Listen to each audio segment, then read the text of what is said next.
C'est un rendez-vous extraordinaire pour le comité d'experts médicaux. Avec l'arrivée de la délégation ministérielle demain, les membres devaient se réunir pour déterminer ensemble les recommandations qui seront remises à Jean Castex, avec une idée majeure qui ressort. Il faut impérativement dépister et surtout pas faiblir, parce que là on a faibli un petit peu. Il faut dépister parce que les positifs, on les confinera, on les isolera. Et ça c'est très très important que maintenant on ait une image plus précise de ce qui se passe. On dépiste, les positifs on les confine et on continue à avancer.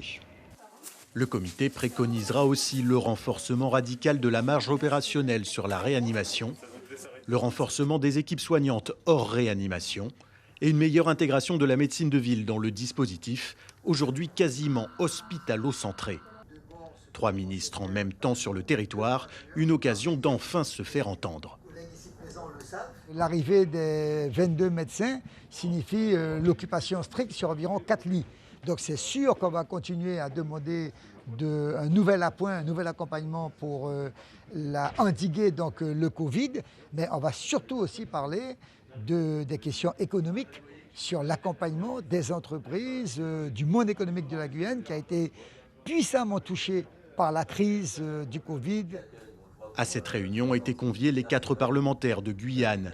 Ils ont notamment souligné l'importance pour tous les acteurs de s'exprimer d'une même voix. Le Premier ministre passera quelques heures sur place. Il faudra un discours consensuel. Il faudrait que les ministres entendent ce qu'est la problématique de la Guyane actuellement. Moi, j'aurais aimé qu'il y ait un document qui soit acté, qui soit signé par les ministres, quelque chose qui les engage, parce qu'on sait bien que la parole peut rapidement s'envoler, mais il faudra que demain, on arrive à trouver la forme pour que, au départ des ministres, il y ait une assurance et une garantie qui soit donnée à la population de Guyane.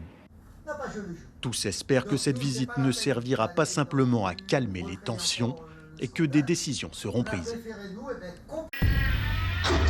Suivez l'info sur Guyane la Première, télé, radio et Internet.